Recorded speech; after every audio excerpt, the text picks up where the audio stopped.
Good morning, good afternoon, good evening.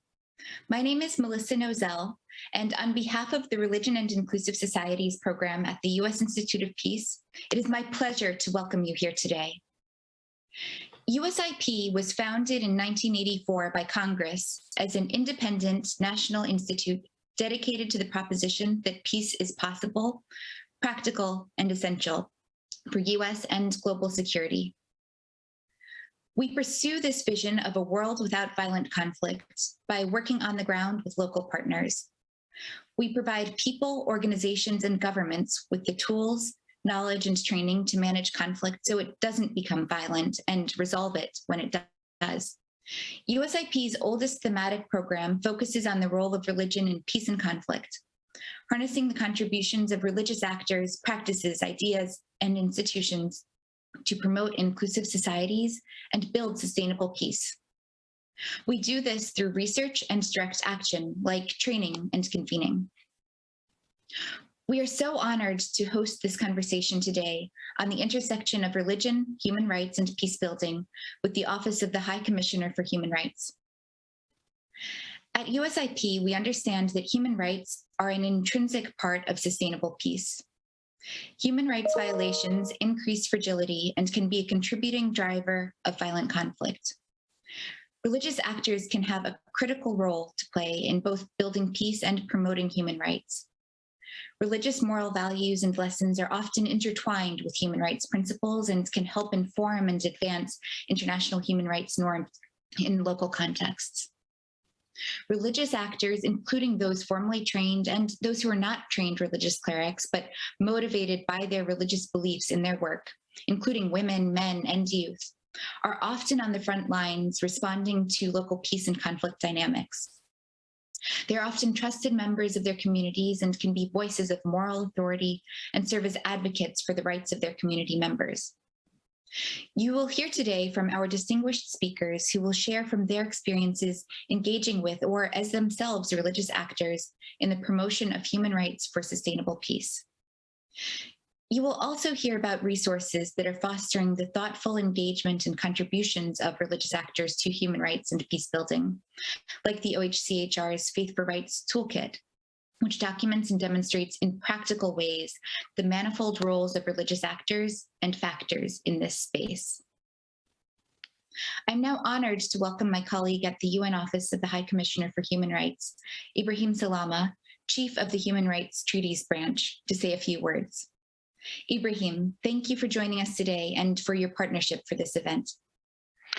Thank you very much, Melissa, for this opportunity and for the partnership we are having into trying to introduce, or rather to accelerate, some really important shifts in dealing with religion in international relations, in development, in peace, and in conflict, as you said. The most impressive contrast, in my view, and all those who deal with religious phenomena at large from different perspectives, is how far it can be at the same time a power for construction and for peace and for reconciliation, and how unfortunately in other contexts it can be the exact opposite. If one thing only, this says how powerful religion and faith traditions at large are, and how important it is to engage with faith actors, to unleash their positive potential and to allow them to be human rights defenders in their own right. USIP has a very interesting tradition in two ways. First, in acting on the ground with different communities, in enabling them, and secondly, in doing this in a way which is interreligious in many cases. And I can testify from my own experiences professionally to the amazing energy that is unleashed when people are talking from different faith traditions and identify what brings them together, what's most important and crucial for all of them. I feel that the program, today's program, and the variety of experts who will share with us their testimonies and their lessons learned is very important in three ways. Number one, in transcending what I may call the oral tradition into a documented methodology of engaging with and among faith leaders. The issue is not just good intentions. Good intentions are useful to indicate actions that yet need to be taken. And the second shift, I believe, is the shift from sporadic events into really sustainable approach. And that's how we try to link the Faithful Rights Toolkit that will be presented today from different speakers to the peace building, because as you said, that Melissa, very rightfully, nobody can emphasize the link between peace and human rights and development. With these few words, I'm very happy to give you the floor back and to the moderators to run us through this very interesting group of people who will share their thoughts. Over to you. Thank you, Ibrahim. So we hope that our conversation today will be interactive. It's an informal discussion together. To that end, to those in the audience, I encourage you to participate by asking questions in the question box. You'll find it on the event page on usip.org below the event video. And in a later stage in our program today, we'll be taking questions in just a little while from that discussion box. So please, we encourage you throughout the program to be entering questions and comments there.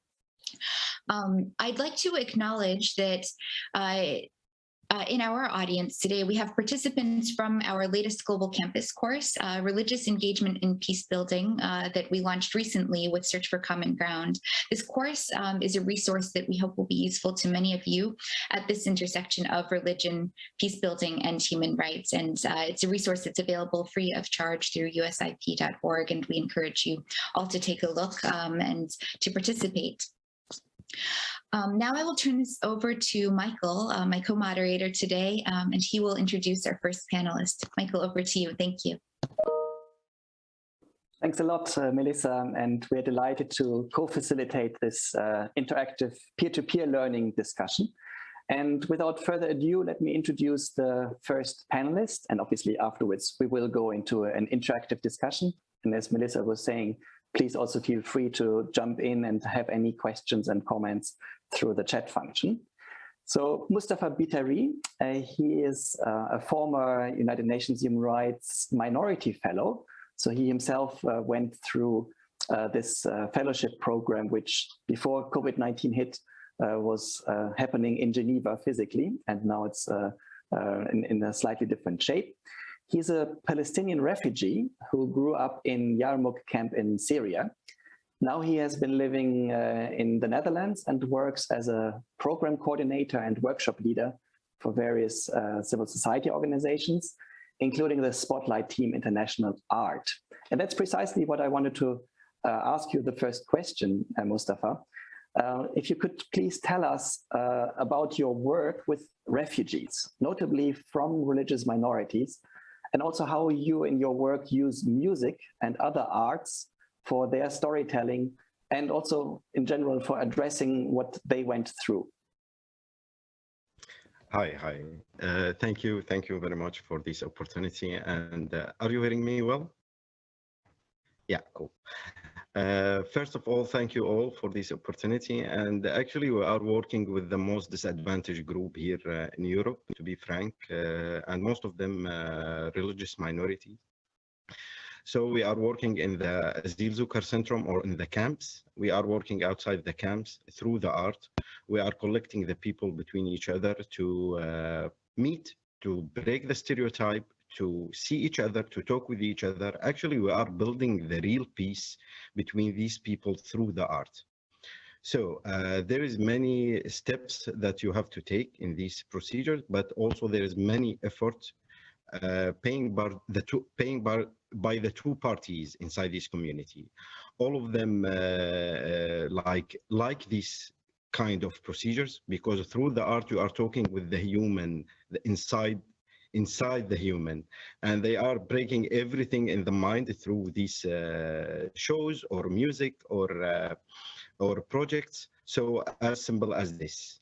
But to be frank, we hope most of us use the art for real building the peace, because it's I think it's the easiest way to let the people talk with each other. Yeah, thank you. And what you just mentioned in terms of letting the people talk with each other, this is a fundamental part of the peer-to-peer learning where everyone is really equal and has lots to contribute and to learn from each other. And also the other feature is storytelling. So where really people share their experiences, good experiences, but also bad experiences. And you have prepared a short video, which we will show now, which illustrates precisely your work with these refugees in the Netherlands. So please, if I can add something in the video. In this video, there is 7 projects with many organizations. One of them Vrolikai, the other one Catching Culture Orchestra, and Spotlight. These projects, it's for example, Sufi Blue, it's an artistic platform to let the people be with each other and do music and dance with each other. There is an Ali Nigma house or Ali Star house, this house for the teenager or early teenager suicide in the Azil Zoeker Centrum here in Netherlands, and we built this house for him for music and dance and meditation. There is also music and UHCHR we made last year in the pandemic. The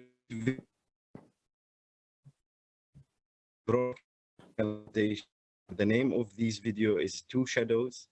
So yeah, this is the most important projects inside the video, and I hope you will enjoy it. Thanks a lot, Mustafa, and you increased even more our curiosity. So let's show the short video over to our colleagues.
Many thanks, Mustafa. And I think it's really powerful to see also the way you use and to weave into your work with these various backgrounds of the refugees, also to really facilitate healing.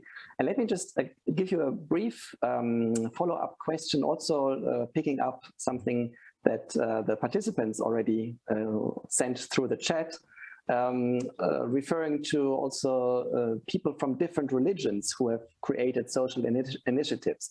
And I was wondering also if the different backgrounds of these refugees, if that facilitated, or if at times it also created frictions and problems and tensions. So if you can quickly respond to that question.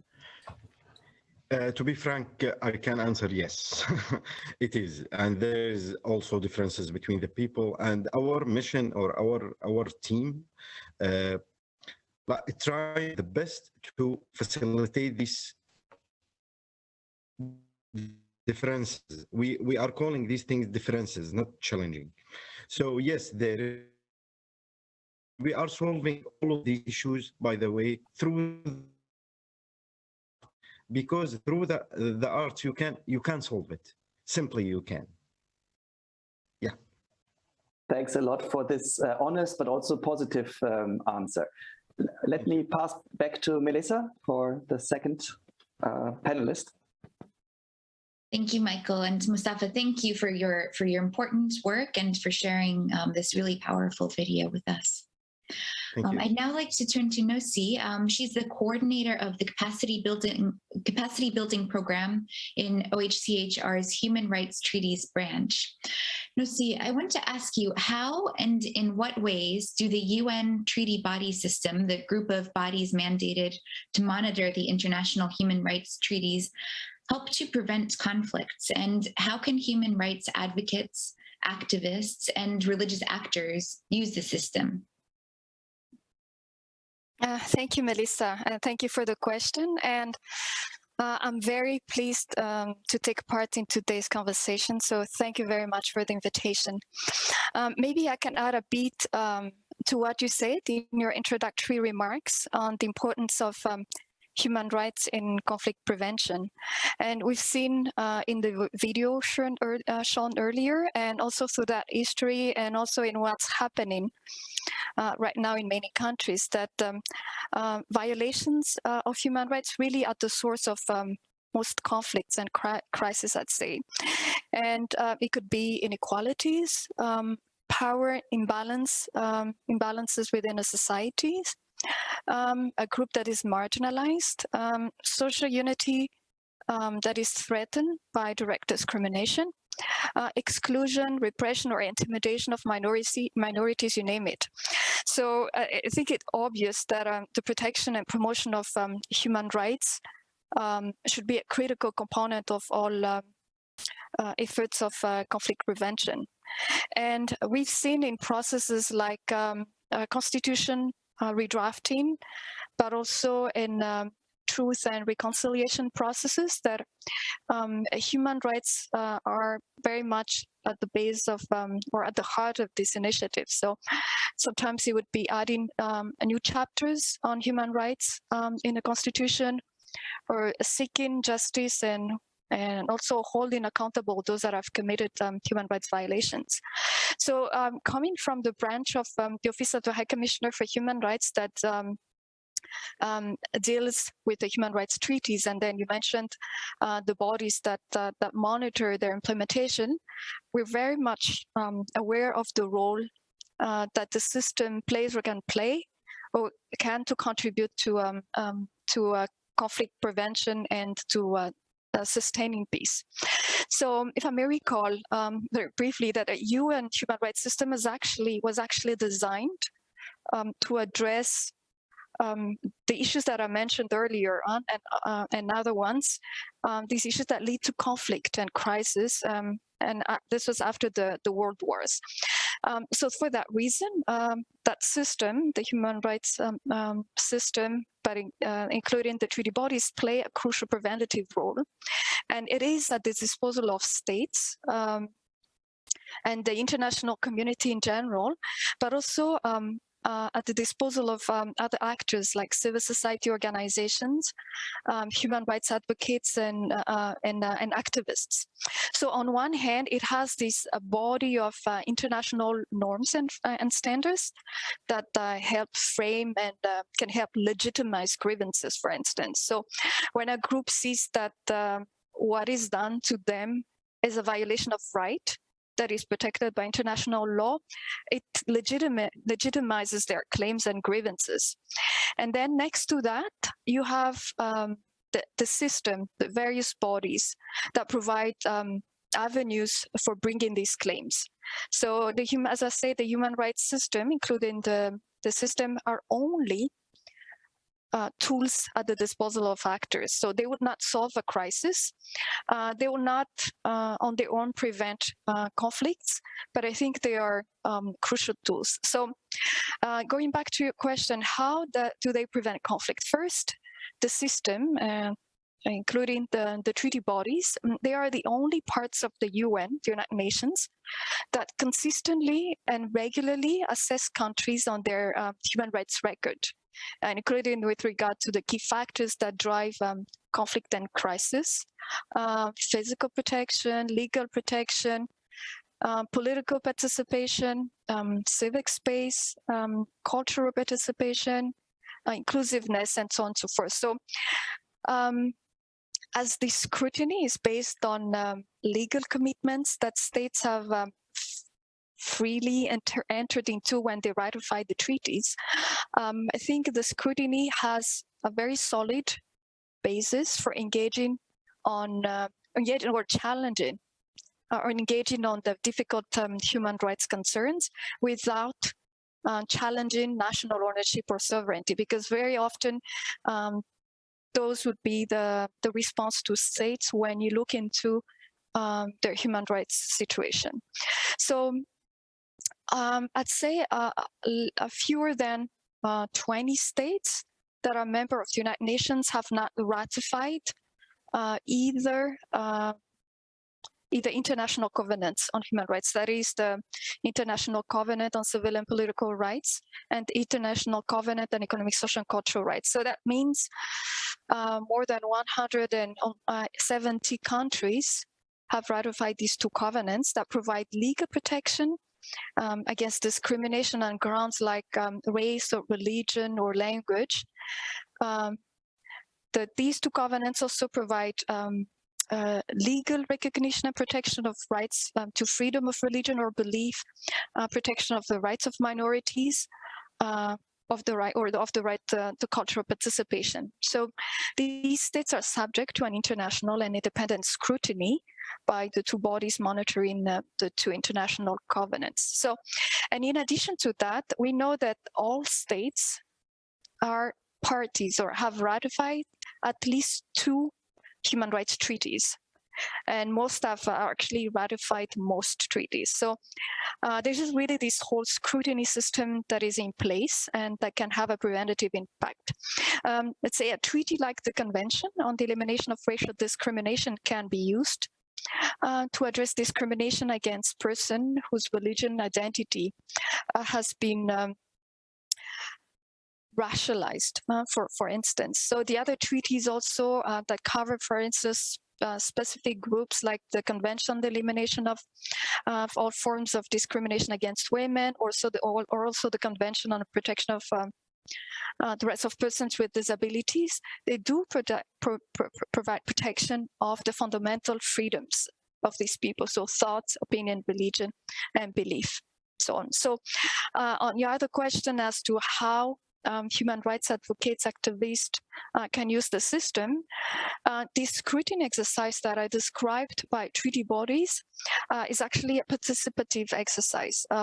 Civil society organizations, national human rights institutions, academics even, have used it regularly to present information on the human rights situation, including when such situation may lead or may escalate into conflict.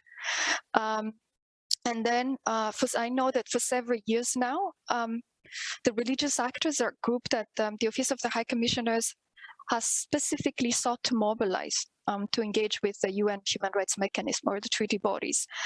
So in addition to bringing the human rights concern to the attention of the bodies, activists and advocates could also suggest specific recommendations. And as an example, in this case, I could say, for instance, that the rights or entitlements of asylum seekers and refugees are example of a common or recurrent features of these of recommendations coming from several treaty bodies, the Human Rights Committee, the Committee on Economic, Social and Cultural Rights, the Committee Against Torture, and so on and so forth. So, and there are measures in place to reduce the risk of reprisals, for instance, by allowing the submission of information on a confidential basis. And apart from this regular periodic scrutiny, treaty bodies also have other procedures that have very specific prevention purposes. So for instance, the Committee on the Elimination of Racial Discrimination has an early warning procedure that aims to prevent existing human rights situation situation to escalate into conflicts. So really the subject of today's discussion. And that same committee has also a procedure that it's called urgent action that seeks to respond to problems or situations that require immediate attention to prevent or limit the scale of the human rights violations. So these two procedures that I just described, the early warning procedure and the urgent actions, are almost exclusively for the use of human rights advocates and activists, and who can reach to the committee to denounce the situations, and for the committee to ask the state to act upon them. Maybe I would end saying that sometimes it's difficult to show the result of this work, or more generally of any prevention works, because we know that prevention succeeded when nothing happened. So I hope I've answered your questions, Melissa. Thank you, Nosy, very much so. I appreciate your thoughtful response there. One follow-up question. The Faith for Rights Toolkit is an excellent tool and resource, and I'm wondering if you can explain a little bit more about how that tool and perhaps other tools that exist out there can contribute to prevention efforts, and how is that resource used? Okay, thank you. First, I think the toolkit helps, I think, develop a good understanding of the relevant international norms and standards relevant to, let's say, religion. And the interpretation of these norms are often presented in documents that are not easily understandable for the lay person, and sometimes they're even difficult for us who work on human rights to read and understand. And these interpretative documents, or the interpretative explanations, are often found in multiple documents.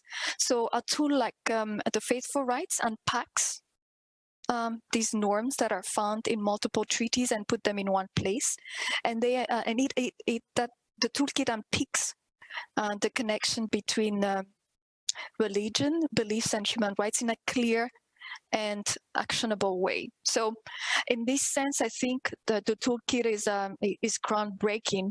It's a tool that we don't have yet on other subjects, on other issues, for instance, like business and human rights, or let's say the health that is covered by several treaties. And that knowledge that you can acquire through this, the use of this toolkit, can be used by human rights activists and advocates to prepare submissions to the treaty bodies and to help hold states accountable to their treaties obligations. And second, I think it's in the office we repeats this very often, and then the program of the offices is based on this. It is crucial that create at the national level among the population an understanding of human rights, to raise awareness and to ensure that it exists effective remedies and channels for resolving dispute and so on. And the toolkit, or the the Faith for Rights framework and the toolkit are part of that part of the efforts that to create that understanding and awareness at the national level. And of course, religious actors are part of, in that sense, part of a national system of protection of human rights. And I'd like to repeat the message by the High Commissioner for Human Rights, but also I think Ibrahim Salama also mentioned this, impressing upon the importance of national dialogues on human rights issues, of national ownership of solutions addressing the human rights concerns, and the national expertise on those matters. There's only so much that treaty bodies that meet a few times a year in Geneva can bring about changes on the ground. Any change needs action taken by actors at the national level. So with that in mind, what we're planning to do, so coordinating OHCHR's global capacity building program on the human rights treaties with activities in close or maybe 100 countries. We're aware that we can use this reach to provide a greater platform for disseminating the Faith for Rights toolkit, and then maybe also make this initiative more sustainable. So in the short term, that is next year, maybe for 6-9 months, we plan to develop an e-learning version of the toolkit. And the objective is to take advantage of the possibilities offered by online courses in terms of accessibility and scalability. And we'll be working with academic institutions and hopefully with the US Institute for Peace to do that. And this goes in line with commitment number 18 of the Faith for Rights framework to use technology in order to use technology for capacity building and outreach purposes, so that we make the Faith for Rights toolkit available for use at the national level. And then obviously we'll build on partnerships with academic institutions that have been developed since the beginning of this Faith for Rights framework, the partnership that were developed under the commitment number 17 of the framework. So we're very much keen to explore an interest in developing a partnership in this regard. Thank you. Thank you so much, Nosy. I've been so impressed by the Faith for Rights Toolkit, and it's really a fantastic resource to build the capacity of religious actors to be engaging very directly in the protection of human rights. And I'm looking forward to hearing how the tool will evolve and how it will be engaged more in the digital space. And I'll just note that there is a link to the toolkit, to the Faith for Rights Toolkit, through the USIP event page. So those of you who are tuning in and watching, you'll be able to find that link directly on our webpage there. With that, I'll turn it back to Michael, who will introduce our next speaker. Thank you. Many thanks, Melissa. And also just to mention that the Faith for Rights framework and toolkit is also embedded and mentioned in the most recent USIP online course. So in that sense, it's all basically in sync and cross-referencing. We have talked a lot and emphasized the role of religious leaders and faith-based actors. So our third speaker, who is Dr. Munir El-Kaderi Bouchish, will be able to also bring in this perspective directly.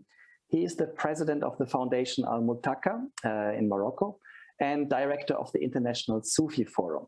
So I will ask him a question, and due to technical issues, he had to pre-record his answer. So the question that I asked him is, what are the sources of conflict between and within religions?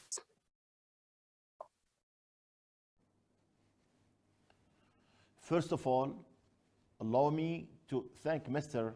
Ibrahim Salama, as well as the United Nations High Commission for Human Rights for their kind invitation. We must remember that wars and conflicts are a constant in history. Conflict is a human phenomenon caused by economic and political ideologies that want to expand and dominate others. Violence and combat dominates people's minds. Wars, struggles, games of informal or state alliances highlight the limits of human organizations, which too often seek violence as privileged mode of conflict resolution. On the opposite, the spiritual message of religions in general and Islam in particular is to call for peace. We can read in the Holy Quran, however, takes alike unless as a punishment for murder or mischief, and the land it will be as if they killed all of humanity. من قتل نفسا بغير نفس أو فساد في الأرض فكأنما قتل الناس جميعا. Islam and Sufism, which is its spiritual dimension, teach us how to find inner peace at the individual level and to find peace on the outside. This journey for peace starts by leading the great fight against our ego, the grand jihad, because it is one of the main source of conflict within ourselves, as the Prophet said. Today, it is very important to say that our interpretation of religion must be guided by peace, mercy, unity, and living together. Religion must be a factor of sharing peaceful coexistence, discovering others, and appeasement.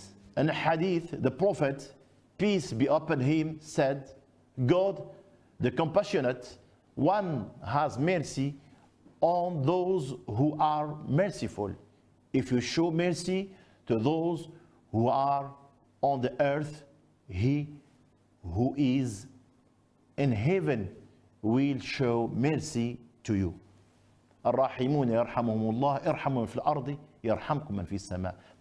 The central objective of Islam and the Sufism is to pacify social relations with ethic and a moral code of conduct guided by respect for one's neighbors, whatever his religious or cultural affiliation.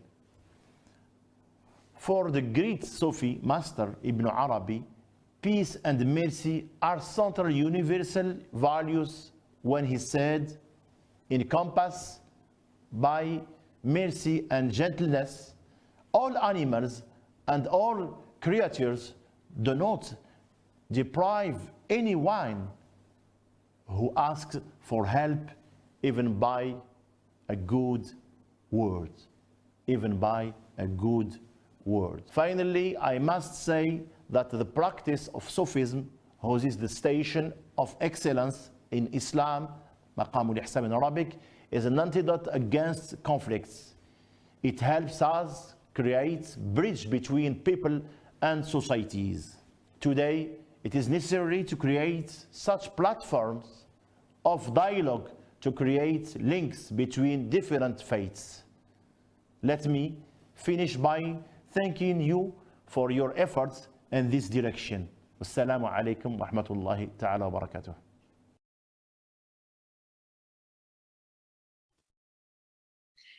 Thank you, Dr. Munir, for this thoughtful intervention. I'll now turn it over to Knox Thames. Knox is a senior visiting expert on the religion and inclusive societies in the Middle East and North Africa teams at the U.S. Institute of Peace. He's also senior fellow at the Institute for Global Engagement.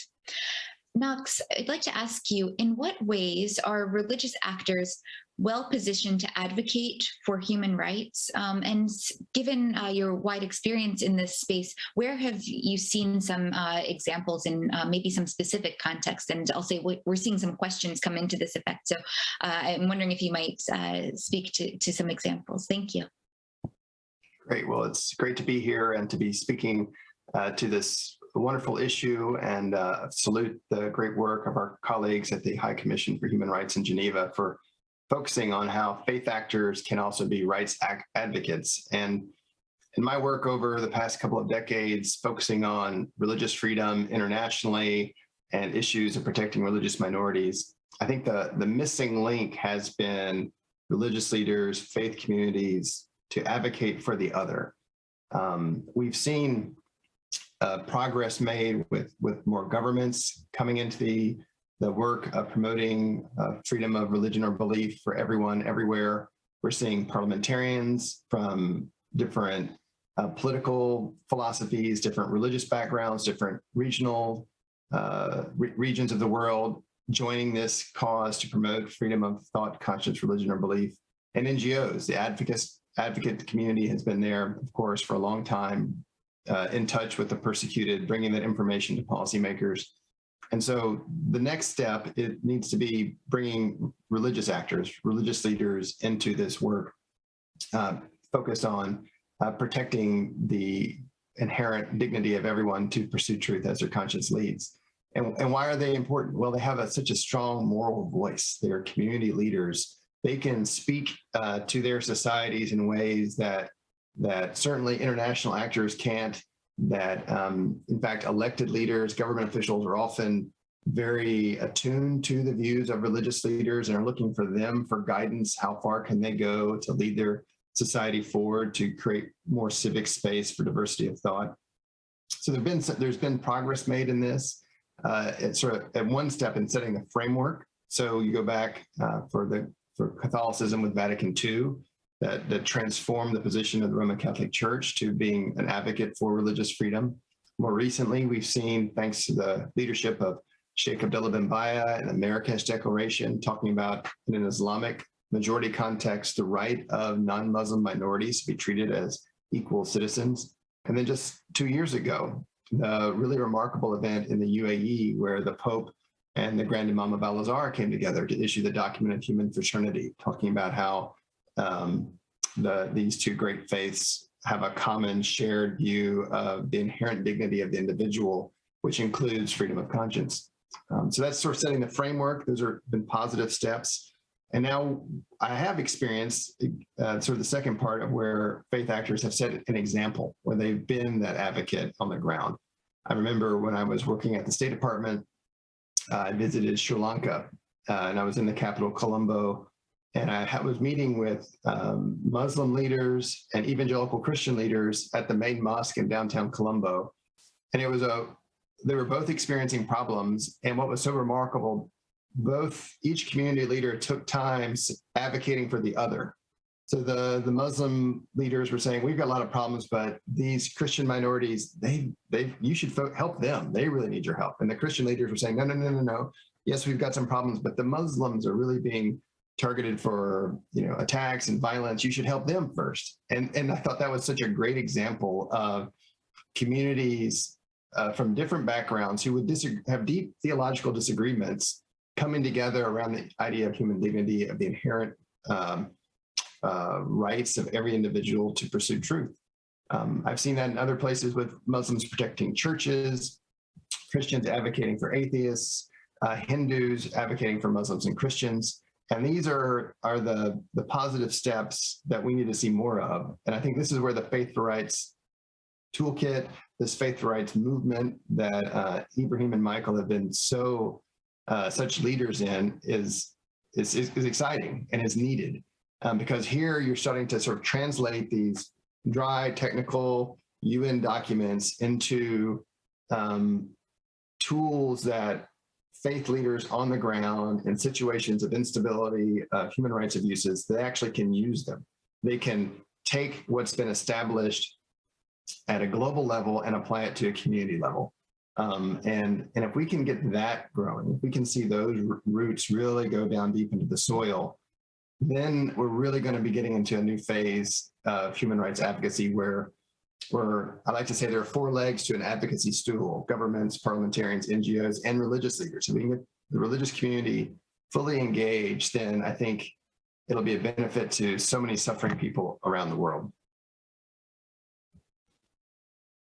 Thanks, Knox, and thanks for some of those really powerful examples. I wanted to flip the question a little bit and ask you, from the Religion Inclusive Societies team's perspective and a lot of the research that we've been doing over the years, we know that it's important to be careful in engaging religious actors, and there are sometimes situations where it might be less effective to bring in religious actors or to engage them in very particular ways and perhaps not in others. And so I'm wondering if you might reflect on if you agree, in fact, in what situations might it be less effective perhaps to engage religious actors in this space?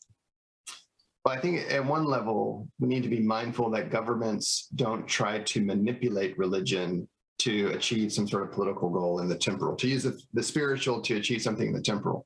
And we know throughout human history in every region of the world and every community, that temptation is there. Everything from the 30 Years' War in Europe to the challenges we see in the Middle East today to the flashpoints in Africa, that religion is a powerful motivator for incredible acts of charity and kindness and seeking justice. But we also know that it can be misused and abused and be a justification for acts of violence and hate.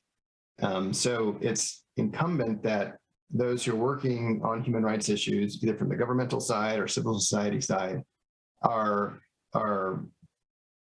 consistent in saying we're advocating for the right for everybody. That's not to say communities shouldn't advocate for their own. We want communities to advocate for their own. That's a very natural thing to do, but it's in a context of enjoying the right for all, while being mindful that there are going to be negative actors that want to twist things to achieve a political goal that is detrimental to the cause. And I think this is where this idea of creating civic space, of protecting an environment in every society where people can debate ideas and philosophies and theology without fear of harm or imprisonment or persecution, that actually is going to help a community find that equilibrium where when the new ideas come in, they can be debated, they can be accepted, they can be rejected, but no one can resort to violence to try to settle an argument that's otherwise spiritual.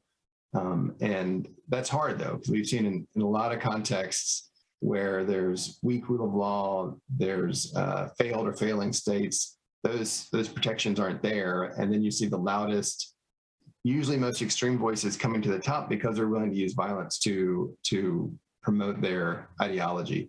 And that's where we get a lot of the growth of extremist violence and extreme human rights abuses. So it's creating that civic space so that there's freedom of debate and thought and exchange of ideas, setting firm rules of the road, and being mindful of how people try to misuse religion to advance other goals.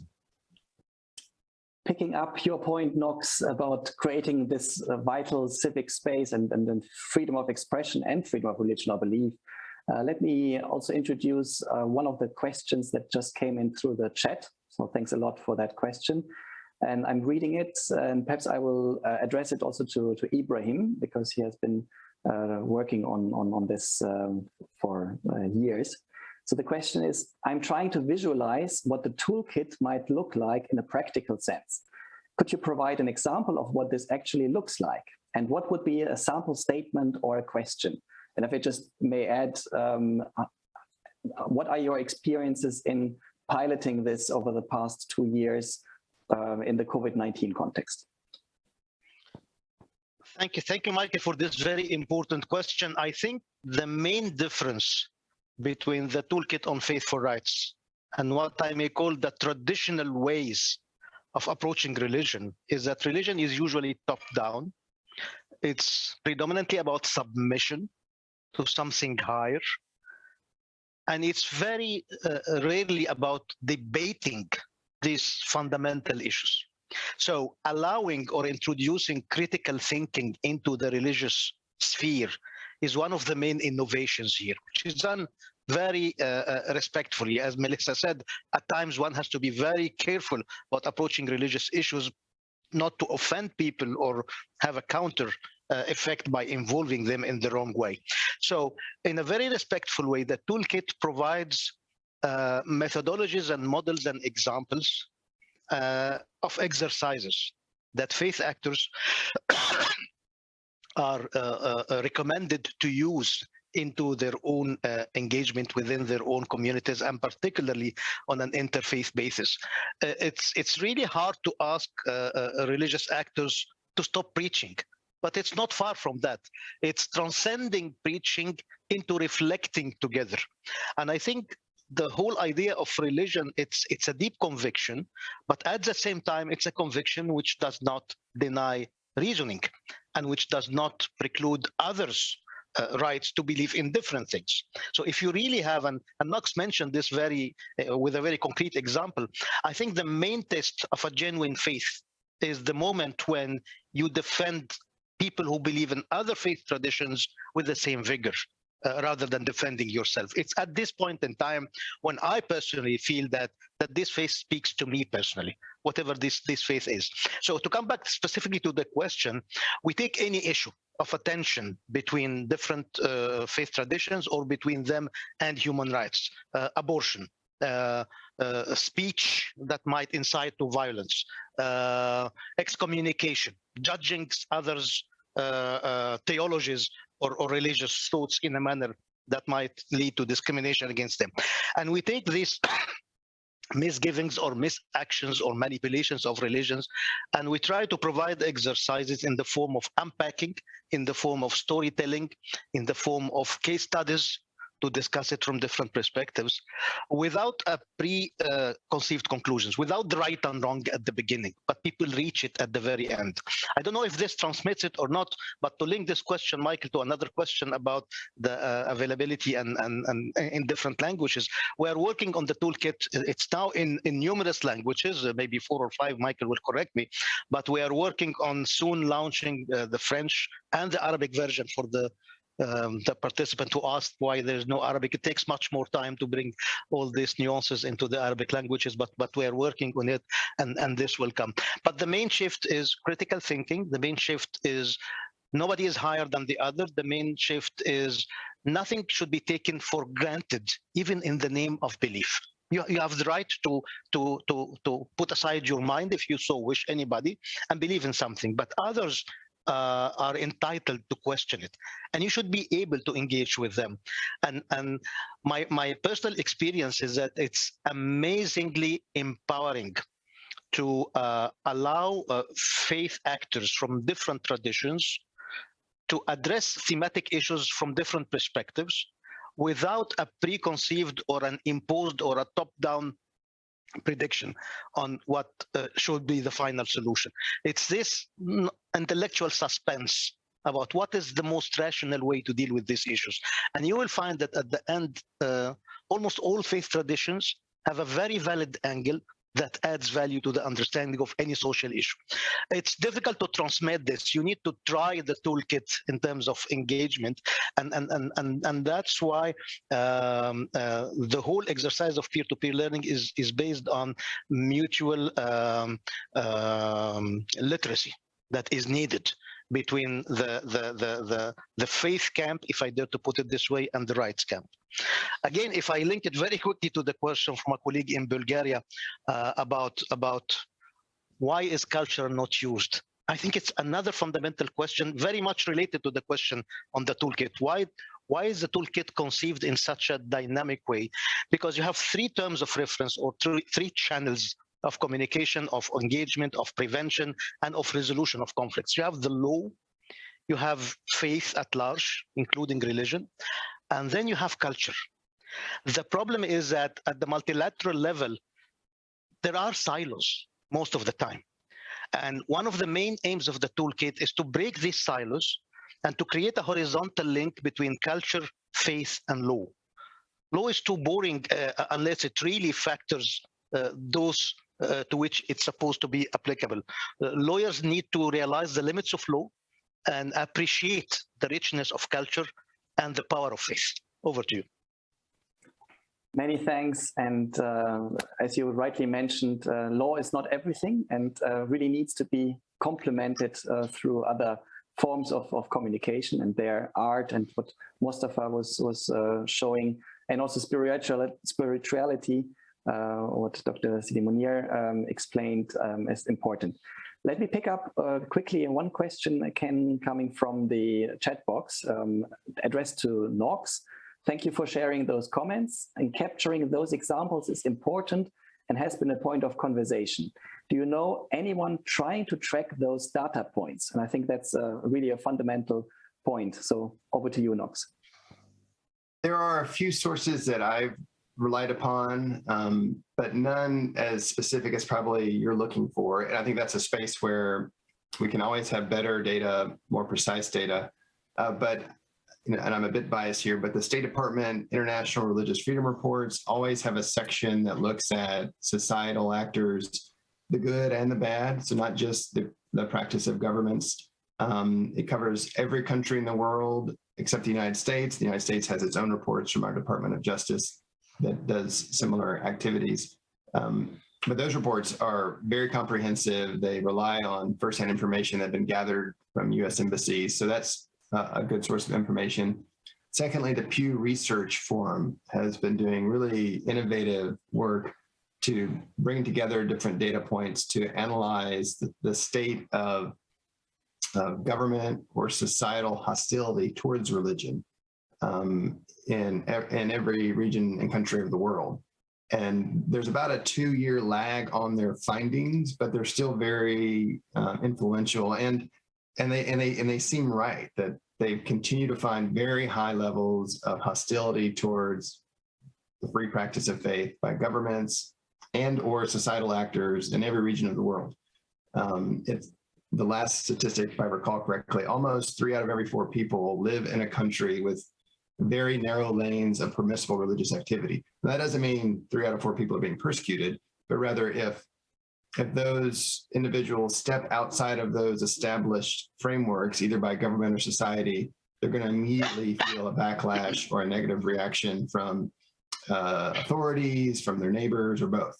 And that's become a real foundational document for people doing human rights work focused on religious freedom. So I would commend those 2 reports to you, but also flag for you and others listening that there's a lot more room to do more study here, and additional data would be appreciated. Thanks, Knox. I have another question that's come in here that I would like to direct to Mustafa. This question, I'll read it from the top. This is awesome. This sounds like an interfaith approach, encouraging people to see the commonalities and primarily to celebrate our common humanity. I really like the critical thinking part of the toolkit, but isn't religion about faith and not thinking? Mustafa, would you respond to this question? Could you please just raise your voice a bit, just give me the question, because yes. So the bottom line of the question is, isn't religion about faith and not thinking? And I'm wondering if you can talk about this from the perspective of your work.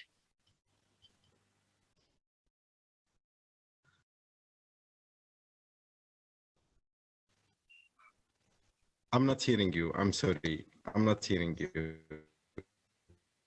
So just to paraphrase the question, please repeat. And yeah, just to paraphrase the question, because the comment was appreciating the critical thinking part, but then wondering if religion is not about faith and not about it's more about faith rather than critical thinking or thinking in the first place. So in your work, for example, with the refugees, does this come up? Okay. Okay, it's a very good question, to be frank. Yes, it's not about religion. It's about the thinking and the way of thinking of these targeted group, let's say. And you have many tools to work with these thinking, or because it's coming with the culture also. It's not just coming with the religious thing, religious habit, or coming with real. There is real differences between all of these groups, and you have to be really clever how to solve it and how to enter to it. But simply you can, and just you have to believe that I can. And you have to see which tools that you have to use in front of these differences, and then you will be very good to solve it. I see Ibrahim has raised his hand. Over to you. On the same question, Michael, I think it's a general perception and also a general practice that faith is associated with basically submission. And this is one of the main sources of tensions between human rights and religion. Religion is generally taken to be a submission, so you don't discuss, you just take it, you believe or you don't believe. Otherwise, you are blasphemous if you start thinking too much. On the other hand, human rights doesn't accept anything without scrutiny. Hence the animosity between the two spheres. So introducing and intersecting the critical thinking into the religious spheres only meant to say, who said religion is only about submission? I mean, faith can only be deepened if you think about it. If you don't think about it, it's superficial. It can go away. It can be brushed by doubts, either by people or by circumstances or by misfortunes of life. So, and there is a huge heritage of faith traditions, which is amazingly meeting together, intersecting, converging on these facts. But this is not the most visible side of the story of religion. The most visible side is people who are impressively respectful, and you hardly talk to them, and you take from them, and you run away, and you repeat the best you can. It's not only about that. There is also another side. And I'm very much like what Dr. Munir Qadiri Bouchich mentioned, because I think it shows the missing horizontal link, to paraphrase you, Knox, about the missing links. Here is a missing horizontal link between compliance, because if you work on your inner resistance, on your own ego first, you control the deepest sources of tension at the origin, before they become two egos fighting, and each one of them haven't even sorted out his own ego or her own ego in advance. So religion adds something. You cannot reach this by just faith. You need to reflect. You need research about the dots that need to be linked between the three disciplines: law, faith, and culture. Over to you, Michael.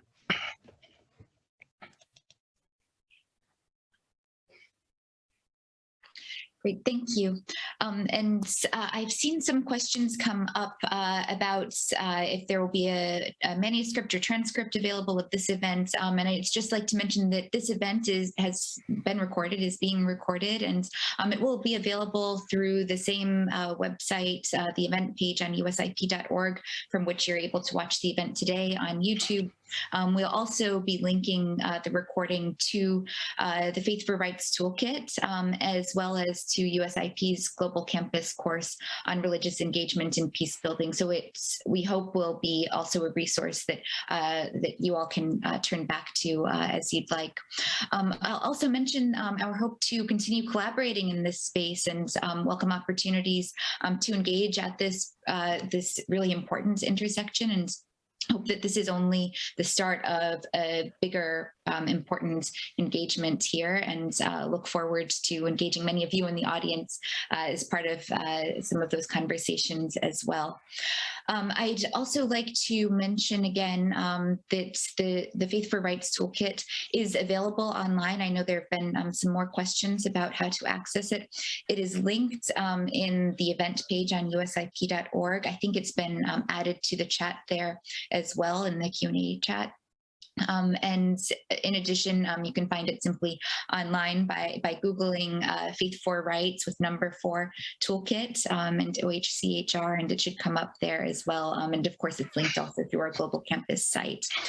We've had a couple questions come up about engaging with religious minorities, and specifically some of the contexts where the rights of minorities have been violated. And I want to ask if maybe Nosy, you would like to comment on the dynamics around the Uyghurs in China and kind of that situation, and how you would respond there. Thank you, Melissa. I think there was a question asking about the peace building and intersection of religions and the discrimination against Uyghurs. So, and then another question would say, what can the UN do to ensure that this minority has rights? So just to say, I think that question already a response, because it says that we cannot talk about peace when there's discrimination. So it's just you reverse it, and then you have the answer. We can ensure peace is only when we address discrimination. And I can also say that minorities have rights, so that's guaranteed. And the question is whether they can exercise the rights, and sometimes they provide the let's say the environment to exercise their rights. What the UN does, I think the UN, to start, is at the very base, is that it's an intergovernmental entity. So states among themselves have addressed the issues of minorities through resolutions of the UN Council, but also through the UN human rights mechanisms. If you're familiar with it, let's say the Human Rights Council, but also the issues of minority are dealt with regularly by the treaty bodies that I've mentioned in my presentation. Thank you. Great, thank you, Nosy. I'll now turn to Knox. Knox, if you'd like to offer a closing reflection and perhaps take into account some of the additional questions we're receiving, kind of more generally about religious minorities and the protection of those who are persecuted. Over to you, Knox. Thank you. Well, thank you. And I think the questions about the situation of Christians or Uyghur Muslims and others really gets to the point of this conversation. Like, how do we bring religious actors into the work of advocating for the persecuted? And, you know, in the context of China, there's really no space internally for religious actors to petition their government to end their abusive practices. But this is where faith actors in other countries can motivate their own governments to take actions, to speak up, to speak out, where faith actors can engage their elected leaders, where faith actors can challenge other communities to join them in coalitions to speaking up and speaking out. And I think that's the part where this sort of cross-pollination can be so important, where you see communities that have deep theological differences agreeing on the inherent dignity of the individual, understanding the international human rights standards that have been established through the UN and other regional bodies, and then finding ways to add their voice, to bring their credibility, to bring their moral standing, their moral suasion into these arguments. As I said earlier, that's sort of the missing link. That's the part that the four-legged stool that's the wobbliest. And I would also tie it back to, you know, about a few weeks ago, we celebrated the 40th anniversary of the 1981 UN Declaration against discrimination based on religion or belief. And I would commend a great article that Michael and Heiner Bielefeld wrote on the history of that drafting process. But I think what it shows is there's been a sort of a series of evolution of growing standards. And now the standards are set, and we're in this new phase, this sort of next phase of, okay, how do we push these standards forward? How do we get everyone involved in advocating for freedom of religion or belief, freedom of expression, the rights of the individual? And so this is why I think this Faith to Rights initiative is so important, it's so needed, and it's filling a gap that needs to be filled. So thank you very much, and I appreciate the conversation we've had today. Many thanks, Knox. And just picking up very quickly a question about the translations, and just to confirm that the 18 commitments on faithful rights, they are already available in 11 languages. And by next March, we plan to have, and that was the question, the toolkit also available in Arabic, French, English, and Spanish. And now I would like to hand over to Ibrahim for the closing remarks.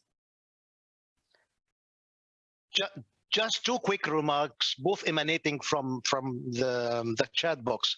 First, the colleague from Bulgaria who ended his or her question wondering why there isn't enough emphasis by the United Nations on intercultural studies. I can only agree with him.